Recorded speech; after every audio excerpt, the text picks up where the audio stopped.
family caught in a little traffic, so we'll be starting very soon.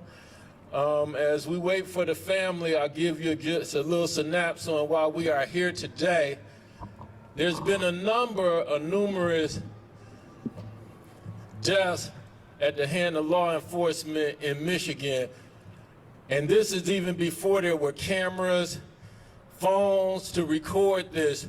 So as an activist who have been seeing this over 30 years here in Michigan, and from the area I'm from, Grand Rapids, Michigan, it would always be witnesses saying, we saw this happen on the street, we saw that happen, and by the time it came out on the news, it would carry what law enforcement has said was either justifiable death or a death that was not even caused by the choking, the strangulation that we might have saw on the street, that maybe the person had a medical problem, a previous medical problem from when they were a child, and that's why they had suddenly died in the hands of law enforcement when they were 35, 27 years old, and that would be the end. Thanks to the work of Bill Gates and people like Steve Jobs and turning our telephones into mini computers in our hand, every American has a camera at their disposal. Thanks to some of the work of myself and other commissioners in Kent County and Grand Rapids, Michigan, and organizations like the NAACP of Grand Rapids, we pushed to make sure there were body cams on the police officers. We pushed to make sure there were dash cams in the cars of officers. As an honorable Kent County Commissioner, one of the things I ran on was that we would make sure that our Sheriff Department had body cams and dash cams. And we just had a death that was related to the Kent County deputies, Riley Doggett in Grand Rapids, that was captured on film when they ran over a young man, but later said that the officer thought that his phone might have been a gun, and no charges were brought for a 17-year-old who was running from the police who lost his life. That was done 2 weeks before Samuel Sterling was smashed up against a Burger King wall by an MSP officer. That also was caught on video. Not only was that caught on video, this terrible speeding up of a car from an MSP officer, detective, in an unmarked car that did not have a dash cam. The officer did not have a body cam. And even though the detective and people are saying that doing a federal fugitive chase, you don't have to have your body cams on, well, we have saw a policy that says different, written policy that says different. But one thing we found in the Samuel Sterling was not only the fact that a detective from MSP ran over the sidewalk, sped up the car to hit this young man and smash him into the wall. We had a chance to see that they did not render him any aid. We got a chance to see that even though he was in pain and asking for help, that they still handcuffed him, and that the #1 priority was to look for a gun, a weapon, or something that would excuse the behavior of the MSP officer. Also, we had a chance to hear officers taking this incident lightly. Some say they took the death lightly, but at that time he had not died, but he was in anguish and asking for help. And one of the things that we saw was that the police were having a jovial time, some laughter, some jokes, while Samuel Sterling lay dying. So when we went to see the Riley Doggett film, we asked to see it in its entirety.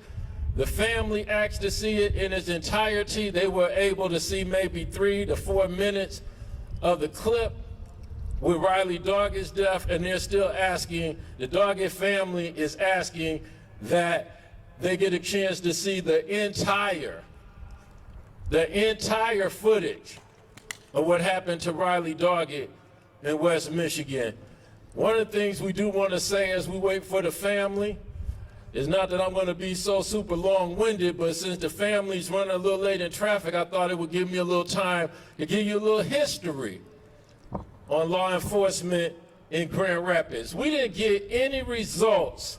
People think that the Patrick Lyoya case where a young African American was shot in the back of the head was the first time we challenged law enforcement on what they call justifiable homicide. There was also a Thames Hawkins in Grand Rapids, Michigan, who was choked on Watkins Street and later died in police custody. But then we didn't have Ben Crump. Then we didn't have Vin Johnson. We didn't have these fighters for justice that we knew from the work Vin was doing in Detroit, across the country, Vin Johnson, the national work that Ben Crump, who was the lawyer for the Breonna Taylor family, Ben Crump being the lawyer for the George Floyd family, something that captivated all America to know time for change had came. So knowing that Ben Crump was a fighter for justice, knowing that Vin Johnson was a fighter for justice, these were some of the attorneys that we reach out to come to Grand Rapids, Michigan, and make a change. Also joining us today will be Hill Harper, somebody that's not afraid to stand up for justice, somebody that's not afraid to talk about change. But when I mention the names of Thames Hawkins, these are people that died before every American had a camera to show how we watched him get choked out in front of us. The very first person I saw die by the hands of law enforcement was Brody Crouch.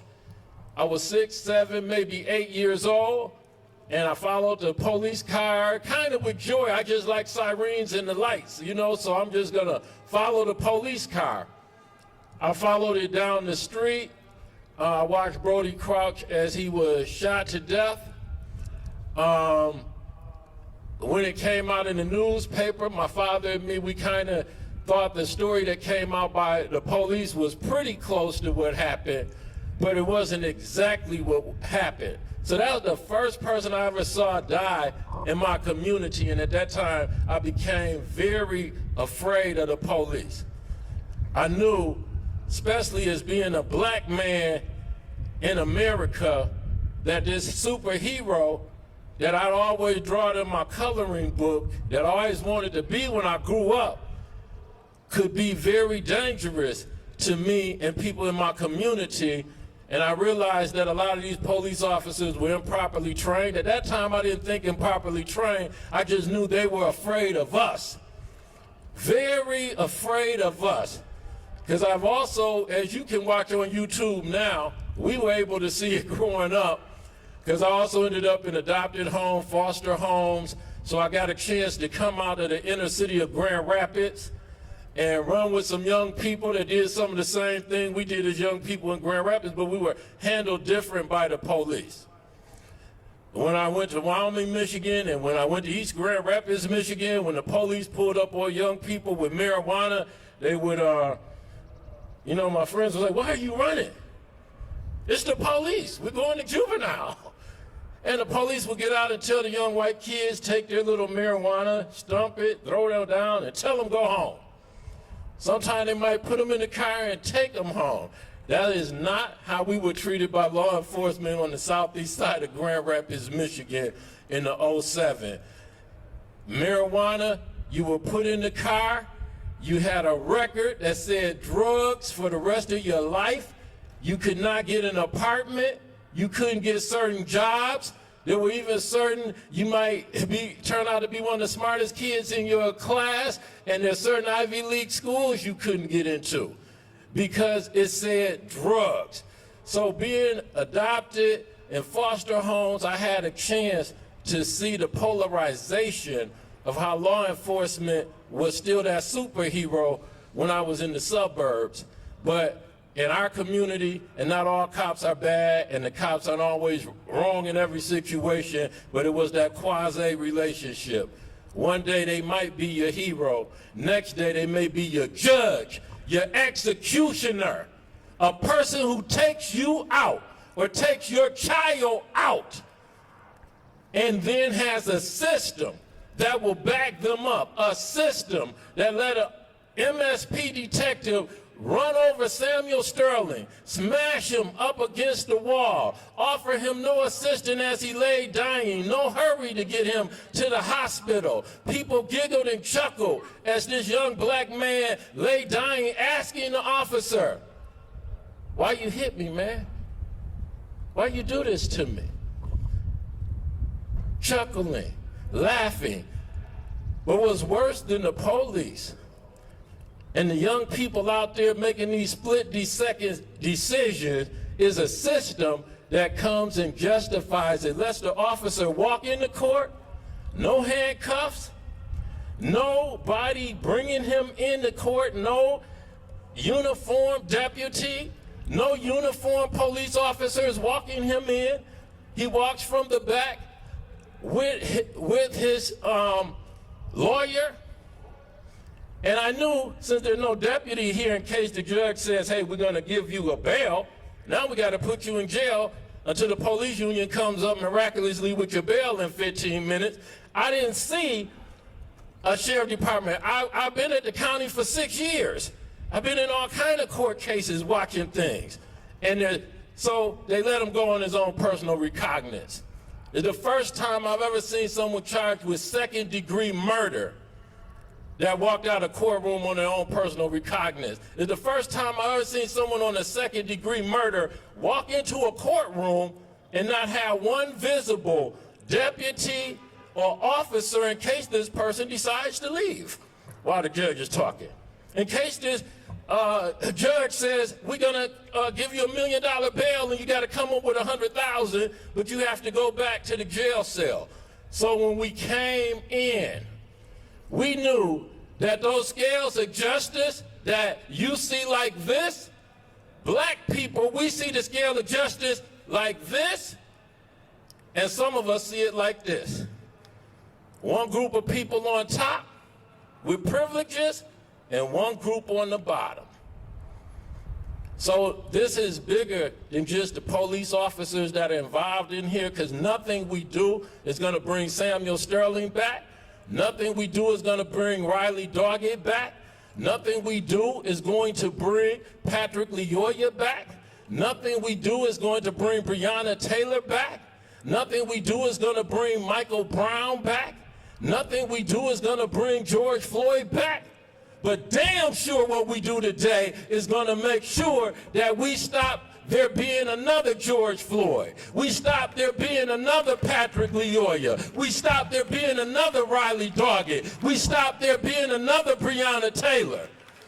That is why we are here at the State House today, because every legislator, every police chief, and we definitely I want to give a shout out to Colonel Grady of the MSP, who was under fire because when he saw the video and knew it did not follow the training or protocol, that still doesn't mean there's no responsibility there, because you need psychological checks on law enforcement throughout the year, throughout their journey.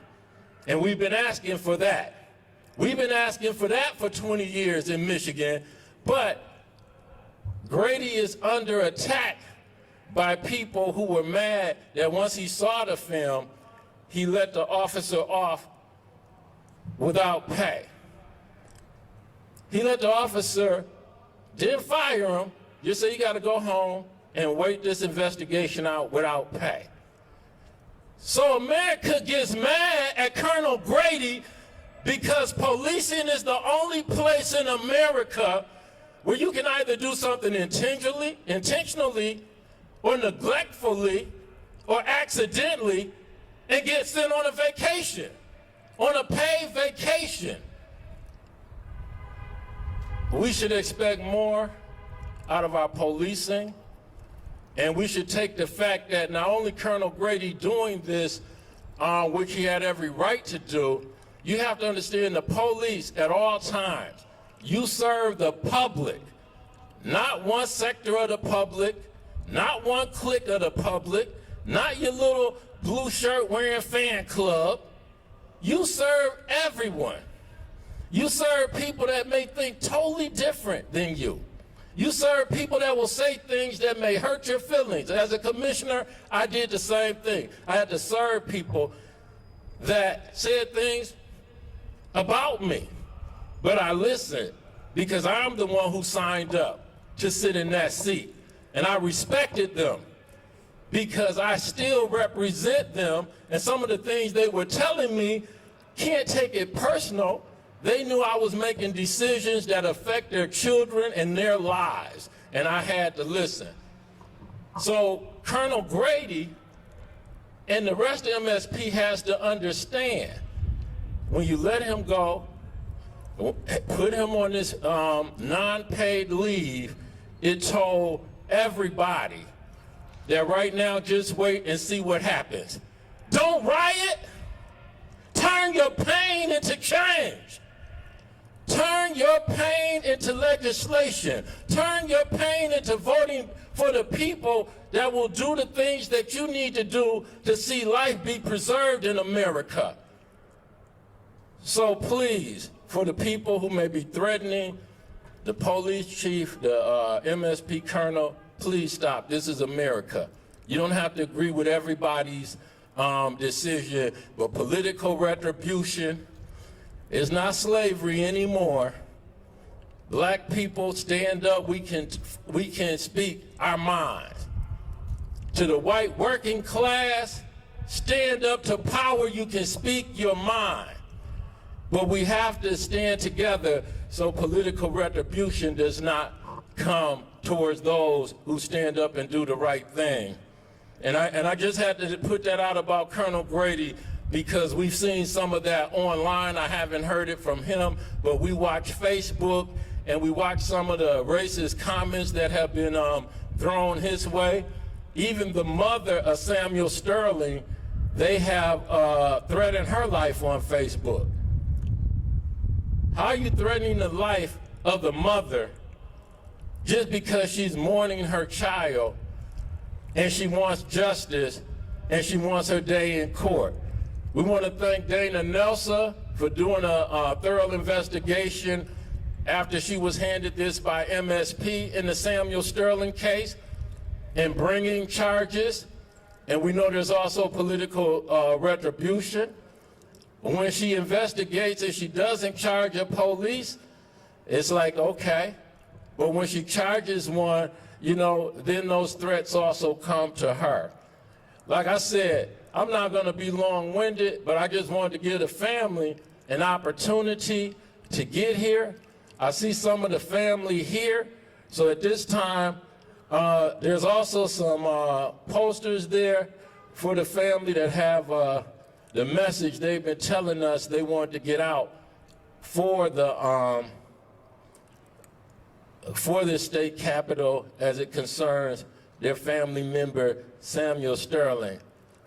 Once again, on April 17th in Grand Rapids, Michigan, Samuel Sterling was approached by the Michigan State Police, the Kentwood Police, the Wyoming Police, and we also believe maybe the Grand Rapids Police Department, but for certainly identified was MSP, Kentwood, and Wyoming. Once they rushed upon Samuel Sterling, his instinct that we all have is fight or flight. If we don't get a chance to really think our actions through, he ran. He was in pursuit by some officers that were not only on foot, officers that were giving instructions to Mr. Sterling, talking to him by his first name. And it seemed like as they were just approaching to make an arrest, out of nowhere comes this MSP detective and slams him up against the Burger King wall. Some of the police, you can see, were disgusted right there. Some thought it was jovial, but some knew this was not the right thing and began to walk away. We need justice. We need this Capitol to make sure they investigate the investigation, make sure they watch this court case and not believe that just because he's been charged that things are going to be fair. As I mentioned before, this is the first time we've seen someone who is charged with second-degree murder walk out on his own personal recognizance. It was a slap in the face to the family. It was an insult. It was a guarantee from the court system to continue on with the mythology that black lives don't matter. Black lives matter. Every life matters. Every life matters. I've been very strong about these vocal points because Samuel Sterling is a human being who leaves behind children, a human being who leaves behind brothers that love him, a human being that leaves behind sisters that love him, a human being that has the mothers of his children who have to now explain to their child what happened to their father. It leaves behind a mother with a hole in her heart for her son that's gone. It leaves behind a father with a giant hole in his heart that he has to wake up every day wondering why. A 50-year-old, decorated, seasoned, experienced MSP detective put his foot on the gas and ran up on the sidewalk and took his life. You know what I expected when they came out with the name of the officer? I expected to see someone between the ages of 24 and 32. I expected to see some young sheriff deputy or police officer or MSP that has some training but not a lot of street experience with chasing people. When you are 50 years old, seasoned MSP, and you kill a young black man in America, it's because you are surrounded by a toxic environment that lets you know that you can get away with this, that you can get support. There's not a person who killed an American and was charged in America where people didn't raise millions of dollars for their defense. People walking into court with the name of the officer on their back. Can you imagine, even the media, if every time you went to court that families had to sit there and the person accused of murder had people who had their name on the back like they were going to a Super Bowl game or a picnic. This is not a game. And we will be there. I was there that day to support the family. The mother kind of didn't want a lot of people to come because the mother and father wanted to hear what was going on. They don't really want it in the public. They know it's automatically in the public, so they have to show up. But they went to that courtroom not to have cameras there, not to have an incident, not to have two sides that feel different about an issue going after each other. They were really doing the justice system a favor by keeping it to themselves and asking others, keep it to yourselves. Let's quietly go to his arraignment. But the justice system did them no favors. The justice system disrespected them. The justice system walked all over them. The justice system continued to treat African Americans as objects and tools that they can break whenever they want to, without any justice or retribution. Those days have come to an end. And if you believe it, please say, justice for Samuel. Justice for Samuel. Justice for Riley. Justice for Riley. Justice for Samuel. Justice for Samuel. No justice. No justice. I want everybody to come up, and I want the family up front. We waiting on the Riley Doggett family? Okay, they parking. Some of them right here and some of them parking. Let me know when the mother gets here. And let me know as soon as she gets here. And there are some more posters right here for some people who would like to carry some to support the family. And there's a big picture in the roll. In that roll, if someone could pick the big roll up, we have a picture of Samuel so the world will know who he is. Patrick Leola's father is here too. Justice for Patrick! Justice for Patrick!